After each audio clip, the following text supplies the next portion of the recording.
ترى عبد الرحمن بن ملجم حافظ القرآن وحفظه عند الصحابة.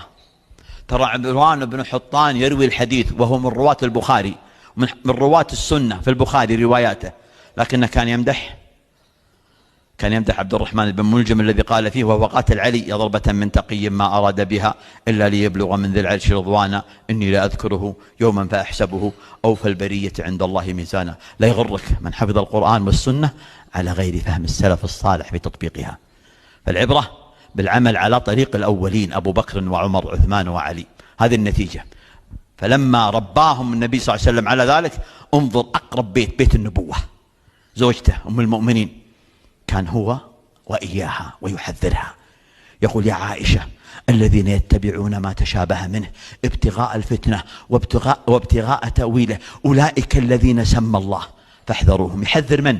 يحذر امرته هو إياها بالحالهم. نتيجة هذا التحذير أنها حملت هذه الراية وأصبحت تحذر. اسمع، تأتيها معاذة من التابعين فتقول لها: يا أمه لأنها أم المؤمنين، ما بال الحائض تقضي الصيام ولا تقضي الصلاة؟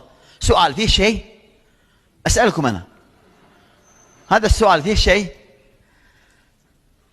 ما بال الحائض تقضي الصيام ولا تقضي الصلاة؟ عائشة ما جاوبتها، مع أن المسألة مسألة فقهية، لكن لما رأت أن النفس ليس نفس سني، لأن اللغة فيها نوع من الاعتراض، ما بال، وأصبح هذا القول مشتهر عن فصيل من الحرورية الذين خرجوا على علي بن أبي طالب الذين يرون أن الحائض تقضي الصيام وتقضي الصلاة. فلما رأت أن الشبهة تلك قد تسربت حتى وصلت إلى بيوتات التابعين، فقالت لها هذه الكلمة، قالت: ما بال الحائض تقضي الصيام ولا تقضي الصلاة؟ قالت: أحرورية أنت حرورية؟ لا تعجب، من فيك نعرف ما فيك، مما نطق لسانك وخط بنانك. لا تستغرب إذا صنفت على تغريدة ولا على تويتر ولا على حالة ولا على سناب، من فيك نعرف ما فيك. إن أعجبك الفيديو لا تنسى الإعجاب والاشتراك بالقناة.